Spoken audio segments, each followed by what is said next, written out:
시인부사의 직장인 준호씨. 어느 날부터 코로 숨쉬기가 답답해졌습니다. 그저 환절기라 그런 거라 생각했습니다. 그런데 그날 이후 이상한 증상들이 나타나기 시작했습니다. 점심시간 평소 제일 좋아하는 김치찌개를 먹으러 갔지만 준호씨는 아무 냄새도 맡을 수 없었습니다. 통화를 할 때면 상대방이 감기 걸렸냐고 물어봤죠. 밤이면 코가 꽉 막혀 입을 벌린 채 잠들었고 아침마다 누런 콧물이 끊이지 않았습니다.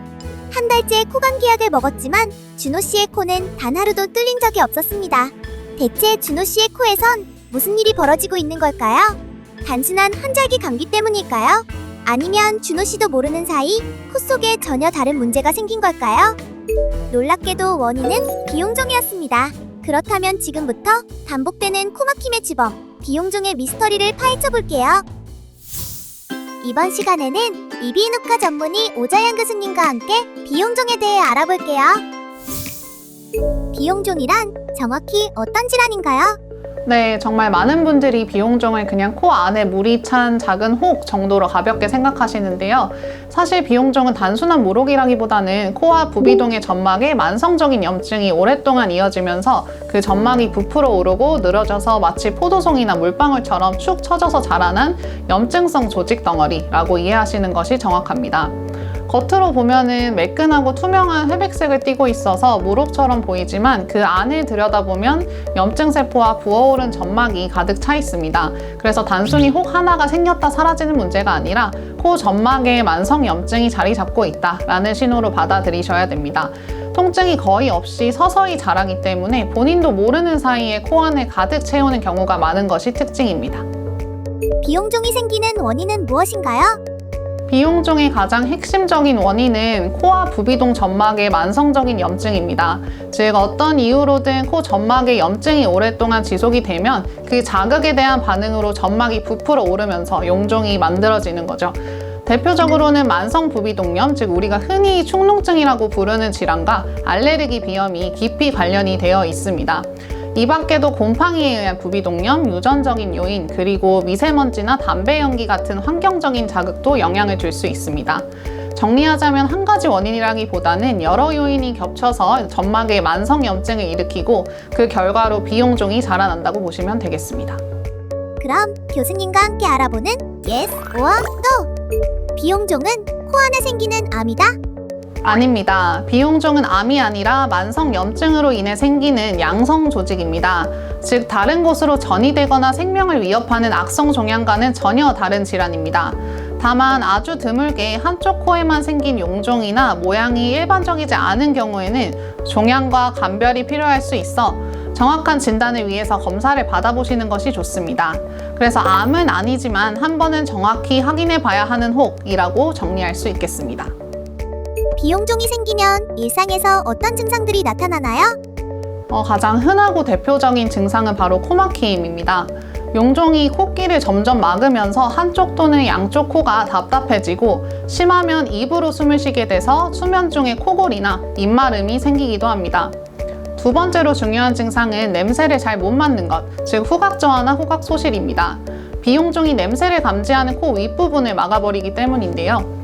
음식 맛을 잘 못 느끼겠다고 호소하시는 분들도 이 후각저하와 관련된 경우가 많습니다. 이 외에도 누렇거나 끈끈한 콧물, 목 뒤로 넘어가는 후비루, 그리고 얼굴이 무겁고 눌리는 듯한 압박감, 두통 등이 동반될 수 있습니다. 특히 감기도 아닌데 이런 증상이 몇 주 이상, 길게는 몇 달씩 계속된다면 한 번쯤 비용종을 의심하고 병원을 찾아보시는 것이 좋습니다. 비용종이 의심될 때 병원에서는 어떤 검사를 통해 진단하게 되나요? 네, 진단의 첫 단계는 비내시경 검사입니다. 가느다란 내시경을 코 속에 넣어서 직접 들여다보면 용종이 있는지, 어느 위치에 있는지, 얼마나 크게 자라 있는지를 눈으로 바로 확인할 수 있습니다. 이 검사만으로도 상당 부분 진단이 가능합니다. 다음으로는 부비동 CT 촬영을 시행을 하게 되는데요.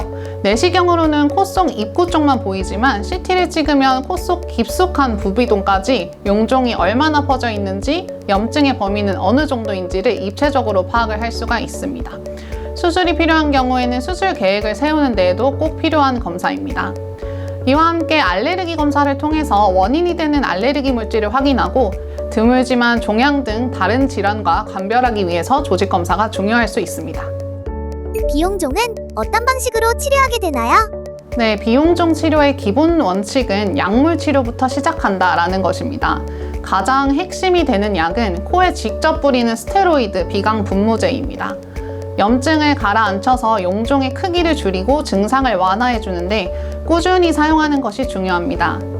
증상이 심할 때는 단기간 먹는 스테로이드를 함께 쓰기도 하고 생리식염수로 코안을 세척하는 비강 세척도 큰 도움이 됩니다. 알레르기나 천식이 동반된 경우에는 그 질환도 함께 조절을 해줘야 됩니다. 그런데 이렇게 충분히 약물 치료를 했는데도 증상이 나아지지 않거나 용종이 너무 커서 코를 완전히 막고 있거나 후각 저하나 반복되는 부비동염이 심한 경우에는 수술을 고려하게 됩니다.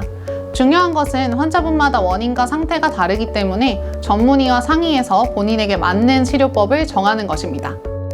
이쯤에서 한 번 더. Yes or no? 비용종은 수술로 제거해도 다시 생길 수 있다? 맞습니다. 비용종은 수술로 깨끗하게 제거하더라도 재발할 수 있는 질환이라는 점을 꼭 알고 계셔야 됩니다. 수술은 이미 생긴 용종을 없애고 막힌 길을 넓혀주는 과정이지 염증을 일으키는 원인이나 체질까지 없애주는 것은 아니기 때문입니다. 그래서 수술 후에도 비강 분무제 사용, 비강 세척, 동반 질환 관리, 그리고 정기적인 진료를 통한 꾸준한 관리가 반드시 필요합니다. 재발의 조짐을 초기에 발견하면 다시 약물로 조절할 수 있는 경우가 많기 때문에 수술하면 끝이 아니라 수술 후 꾸준한 관리가 시작이라고 생각해 주시면 좋겠습니다. 비용종을 치료하지 않고 오래 방치하면 어떤 질환으로 이어질 수 있나요? 비용종을 그대로 방치하면 우선 만성 부비동염이 심해지고 세균 감염이 반복되면서 누런 콧물과 얼굴 통증이 계속될 수 있습니다. 코길이 만성적으로 막혀 있으니 코골이나 수면 무호흡으로 이어져서 수면의 질이 크게 떨어지기도 합니다. 또한 후각을 담당하는 부위가 오랫동안 눌리고 염증에 노출이 되면 나중에 치료를 하더라도 후각이 완전히 회복되지 않고 영구적으로 떨어진 채 남을 수 있습니다. 드물기는 하지만 용종과 염증이 심하게 커지면 코와 인접한 눈 주위나 더 안쪽, 뇌와 인접한 구조에까지 영향을 줄 수 있어서 주의가 필요합니다.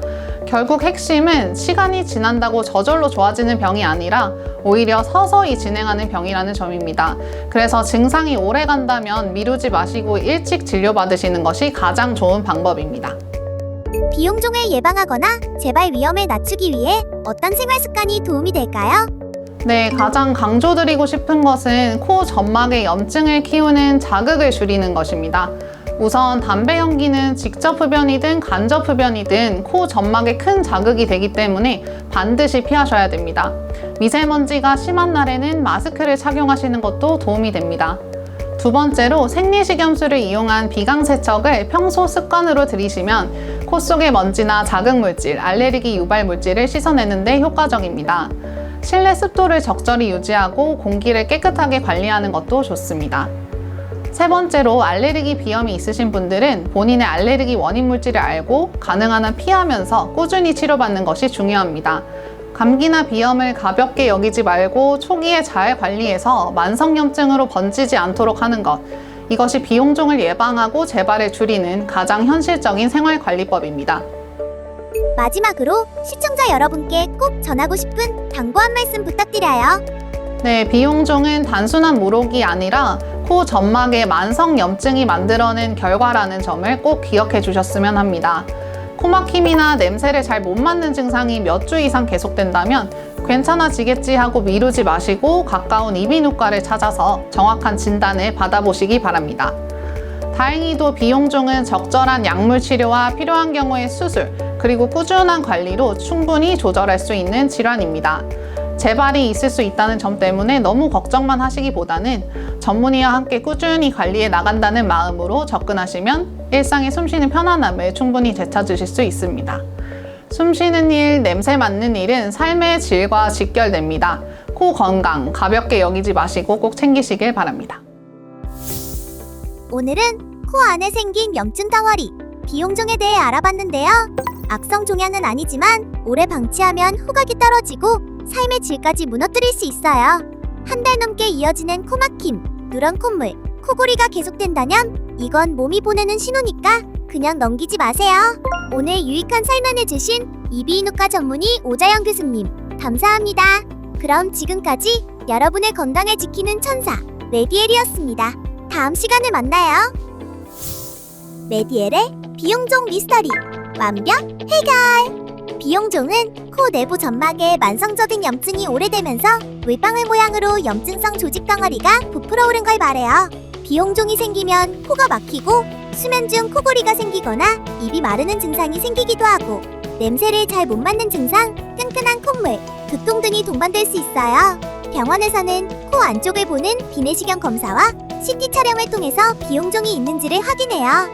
필요한 경우 조직 검사를 통해 다른 질환과 감별을 하기도 해요.